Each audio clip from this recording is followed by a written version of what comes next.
Where is InsurTech headed next? This is where indie agents own the answer. Welcome to the Vertafore Insurance Podcast. Let's go.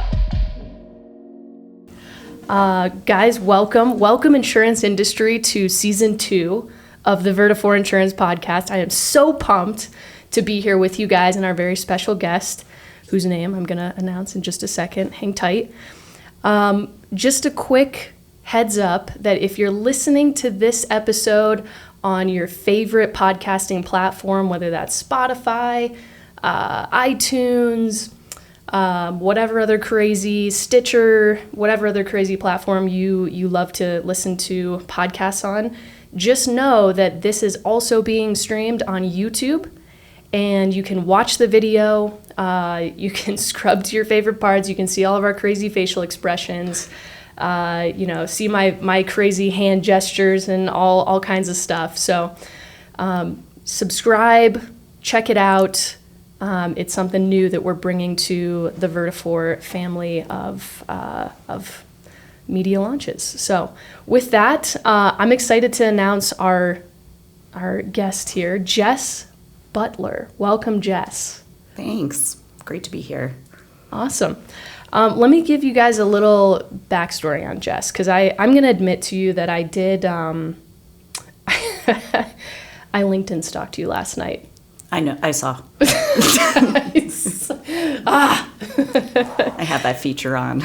Do you do? Oh, you do the LinkedIn Premium? Yeah. I should have known. See, the tech people, they always do the LinkedIn Premium. Okay, so here's the thing. Jess is an amazing, not only professional, but human. She spent 16 years at Travelers, and as I was sitting at the restaurant last night here in Denver, eating my steak and broccolini, and just looking over all the different roles that she passed through as she evolved at Travelers, I noticed that, she really came into Travelers, just as I'm going to say, just as like an ordinary, professional coming in without a ton of experience. Monster.com. That's how I got the job at Travelers. Monster.com, baby. And then, but as she worked her way through, I noticed this trend of her going from a collaborative leader, really pulling teams together, to almost understanding the movement of the company so well that she was able to see where and how change needed to be made around specifically, I think, internal process, and really charged forward, helping, looking for a better way to do things. That became very apparent. And she helped many different areas of the business, which really speaks to, I think, your reputation. I think Travelers probably saw you as that change maker and said, oh, snap, you're over here, we need to push you over here, we need to push you over here. And so I'm really excited to hear a little bit about that journey. From Travelers, she actually went over to Mutual Capital Analytics, became the COO, Chief Operating Officer, and focused on helping the mutual space adopt predictive analytics. This was 3 years ago, so really at the cusp of the industry understanding data, and focused on helping these companies combine first-party data with third-party data sources and look for trends and predict things like losses and other revenue-generating sources of business. So here's the thing: very strong operational background. Here's what I'm picking up on. Definitely understands corporate, but also you have a little bit of a startup fire, because Mutual Capital Analytics was a startup for sure. And I want to hear about that. Mm-hmm. That's an interesting jump to go 16 years and then go right into startup. And she has a very cute puppy named Wally. I do. Who's very cute. Yeah. He's a puppy even though he's 12 years old. Yeah. He does kind of have that puppy face. Yeah, he's adorable. Yeah, that's kind of the perfect dog, when you can find them when they're 12 and they still look like they're 2 years old. I love it. Yeah. Okay, so all right, so Jess, hit me with let's back up, because obviously there's a lot to talk through here, and I want to end with why Vertafore at the end of the day. And I look at your background and just even the little time we've spent together and think, man, you are just such an amazing fit for this role. But we want to convince the audience of that because they haven't had the time that I've had with you, LinkedIn stalking and Zooms and whatnot. So let's go back for a sec to OG Jess. How did you fall into the insurance at monster.com, I guess, right? So what were the first few years at Travelers like? So they were starting a product management development program. So I was one of the first, class 0 pretty much, of starting a program. There were 3 of us. Okay. After that, they started hiring between 15 and 20 folks into that program a year. So I actually started, you graduate after a year and you get placed into product management for personal lines and really running a state from a profit and growth perspective. So did that, and then I taught in the program for a while. Had a bunch of different states on the personal lines side. When I was in personal lines, the comparative raters were getting large. Okay. And so transitioning from a proprietary platform where agents would enter to really more of the Vertafore PL rater solution and the data products that were coming out of that. And so I was there during that transition. So very interesting to watch the market swing in probably 2 to 3 years to almost 80% coming through that space. Yeah. So I did that and worked in the personal line side for a while. I moved over after about 8 years into the commercial line side, into product management and really California, Northeast, running a bunch of different regions. I actually got the opportunity to run, I said personal lines it's very lower underwriting. When I came over to commercial lines, I was like, what is this underwriting stuff? How do I learn more about this and be more effective? So I actually got to go sit in the underwriting center. And so my region, I got to run out of the underwriting center, and 30% of my time was just spending time with the underwriters and sales folks and what makes agents tick, how's the processes and the solutions, and what's the front end look like? How's their workload so heavy? So I got to do that, chief of staff, quick role, and then they had some leadership change, and they were starting a new area called business process effectiveness, where I joined and helped streamline some of the renewals. And in that role, I actually had the opportunity to work on the comparative rater strategy for small commercial from a business strategies perspective. So if small commercial for Travelers is going to connect to a Vertafore or other carrier or other vendors for this, what does Travelers want to be in that space, and how do you operationalize it? So we did that, and then they're like, great, here's some tech teams, now go build. So I sat around a table maybe a little bit larger than this with some developers and architects and myself, and pretty much built what we designed in the last 6 months to connect to Vertafore. Interesting. And all the carriers. So we did that in under 12 months. That was probably one of my most favorite roles. And so that was exciting.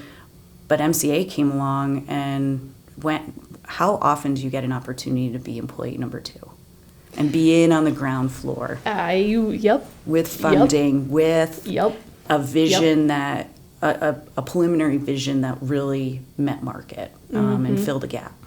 How do you pass something like that up? And getting to build the culture and the team and learning new things like sales and branding and marketing, and how do you do all that? There's an opportunity that would probably be limited that would come up again. So I chose to leave in first quarter of 2020, right as soon as the pandemic hit.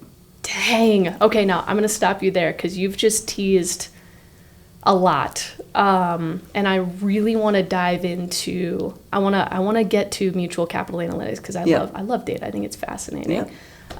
Especially just if I think about, how society, how the amount of data that we're capturing on individuals is going to change society in 5 to 10 years.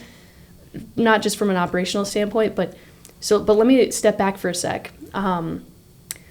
When you were working at Travelers, I think I've used some of their digital self-service products, and they are really clean. I mean, Travelers does not put out.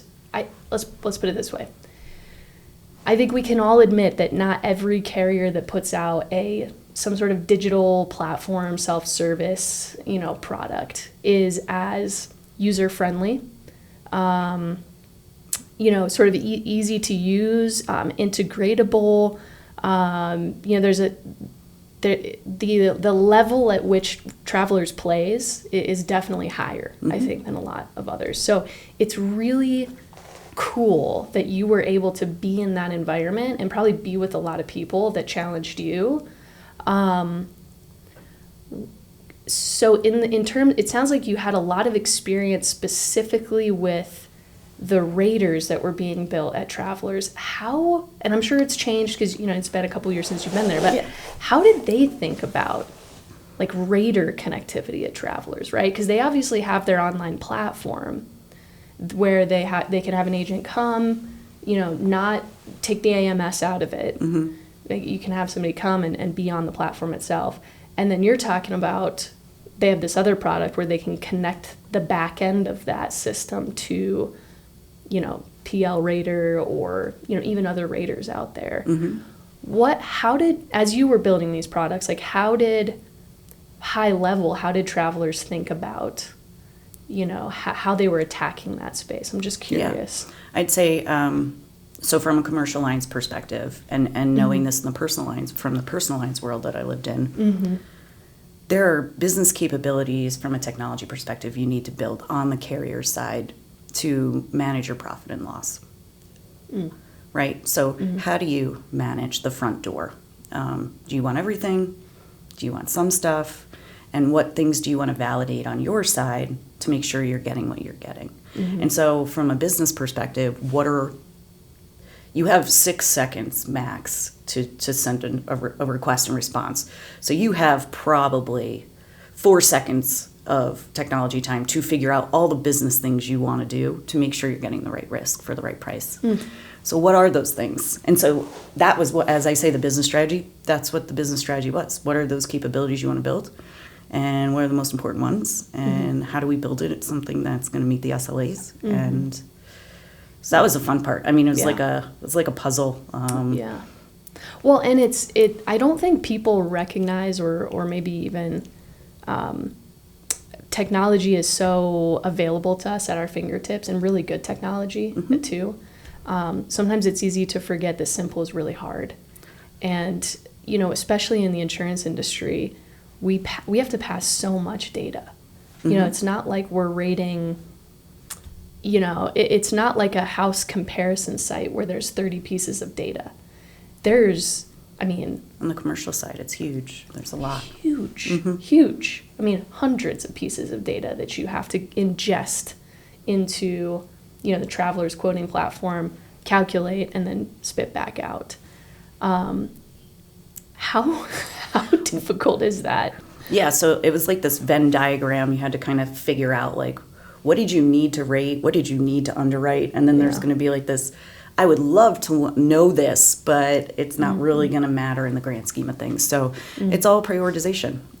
Do I want to ask that question up front? Do I want to ask that question when they're binding? If you think about what these raters are for our customers, our agents, how can they get through quickly?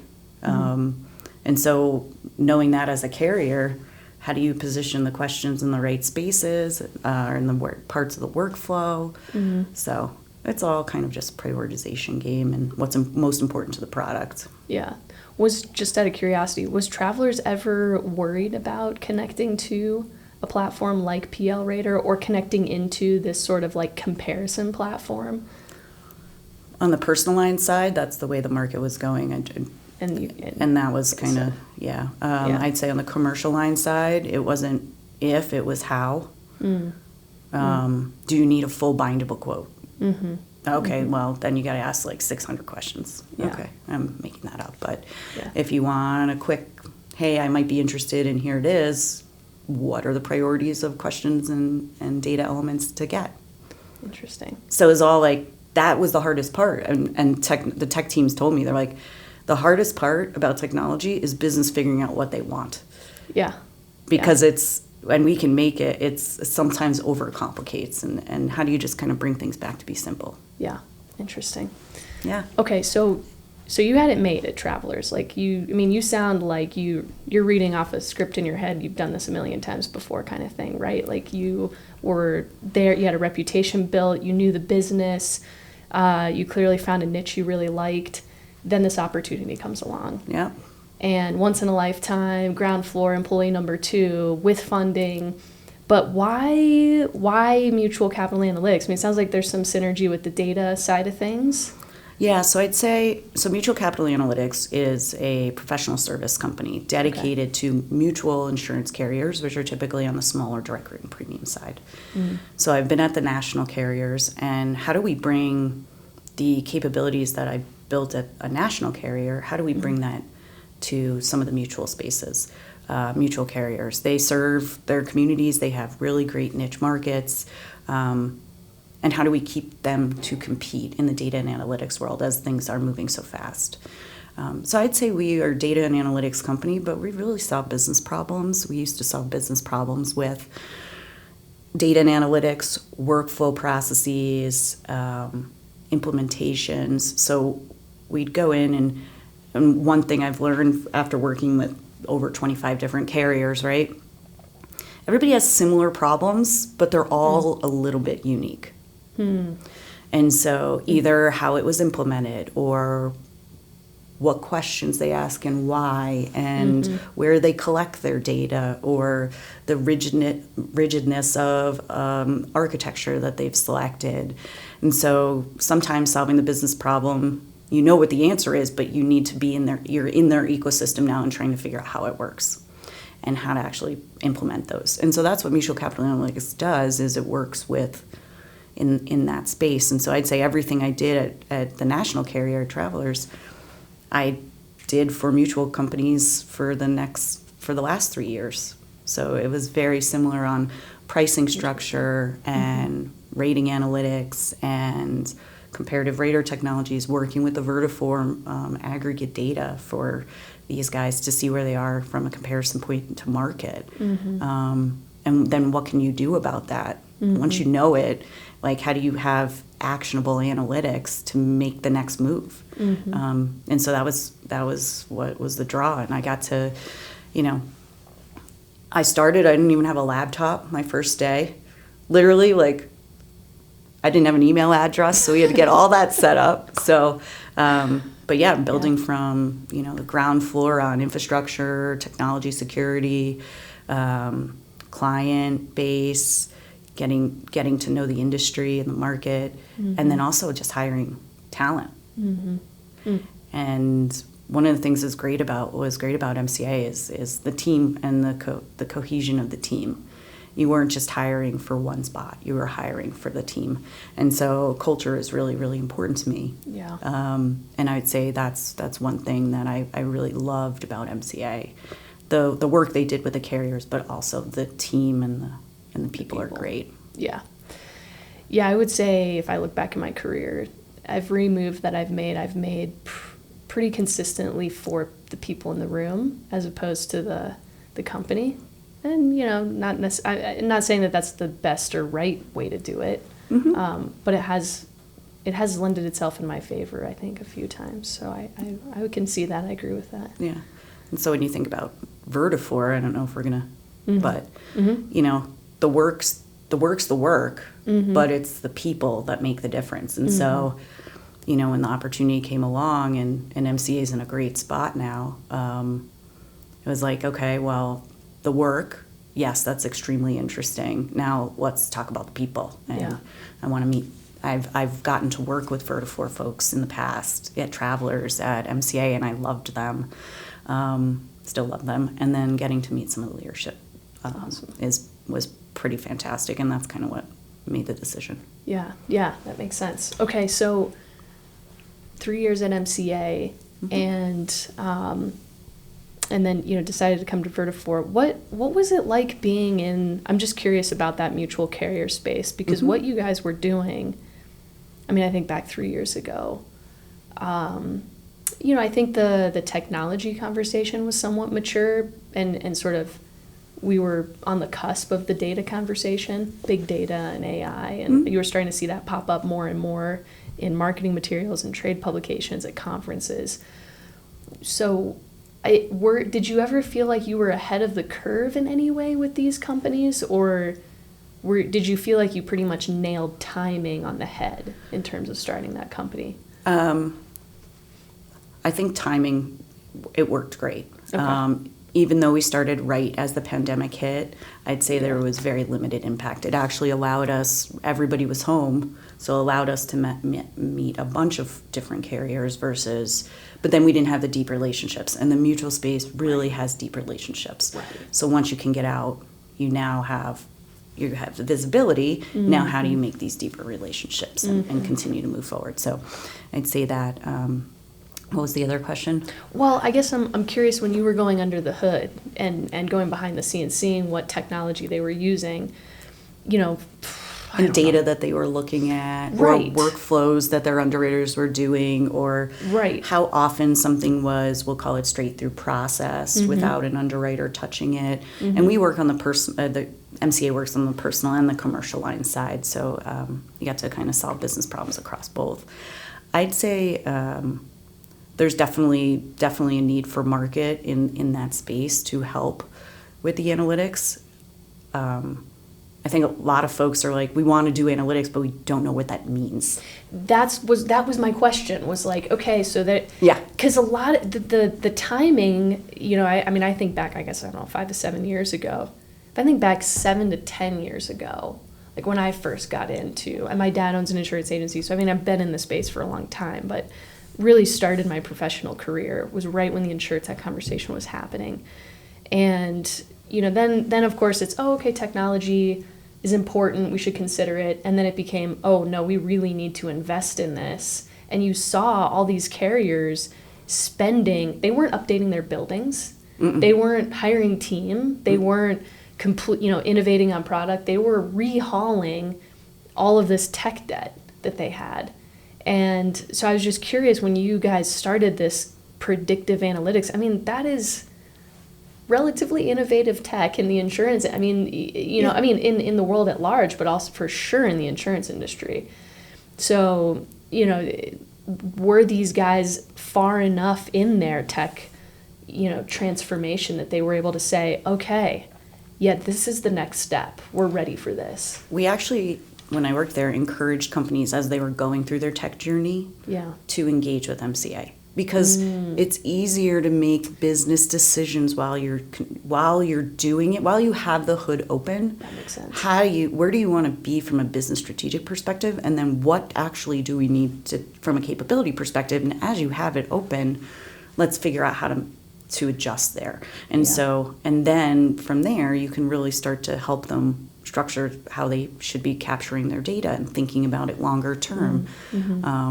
So that's where I think you get the biggest benefit from that. So when we were able to work with companies that are going through their tech journey, or they're launching a new product and they don't know where to start, and so, or they just want extra help to make sure they're doing it right, that's where it was. Okay, interesting. So you guys were really in it for the long haul with these guys. You'd come in pretty early on, and that makes sense. If they know they want to be at a space where they can adopt or implement some sort of predictive technology, they've got to be able to build the right foundation. Yeah. And so, it's a journey too. Nobody turns profitability and growth around in 2 months, but if you can, that'd be awesome. But it's going to take a couple years to see the impact of it. So interesting. Okay, but so you amazing journey. I think that's so intriguing that 16 years of Travelers, really just being in so many different parts of the business, really refining the skill set, having more of a niche in the rater space, understanding the data side of things, moving over into the mutual space, and really digging into the analytics side of things. And then Vertafore. One of my questions was, is this a new adventure for you? Because sometimes people get to the point in their careers where they say, I just really want something different. Yeah. Or was this sort of a continuation of the path that you were already on? It sounds like it's kind of a continuation. Yeah, I'd say it's a continuation or evolution. I've always been interested in the rater space. Even before, I think I had a PowerPoint like 2015 on comparative raters for small commercial. That's awesome. Such a nerd, awesome. even back then. But yeah, no, it's always been a passion, and so working with in more of a technology solution company, I think I can really learn a lot more on that, but still leverage the business side of the house and the carrier connections and relationships and network that I have there. So it felt like a really nice balance where I wouldn't come in and be like, I know everything, and then that's no fun, right? And what are you going to learn? I think there's so much to learn. I've been here, a month now? And so much to learn. But still, I feel like that value you can add with the background you have. So. Yeah, and I do want to say that for those of you guys listening who are maybe expecting some, very detailed product roadmap for the next 15 years on this podcast, that is coming soon. But we're not going to talk about that today because you are literally drinking from the fire hose still. You're like 30, you're basically 3 days in Vertafore. Well, two of the weeks were pretty much the holidays. So, we'll get there. Yeah. Yeah. And I'm really excited to have you back on to talk more about that.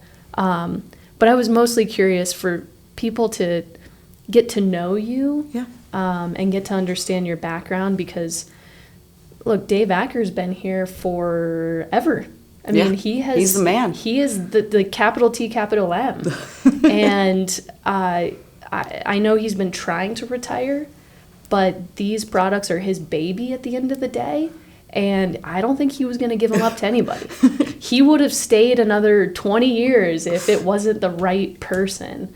And so I think it speaks to, this particular passing of the torch, because we've had new, VPs come in to manage different product suites.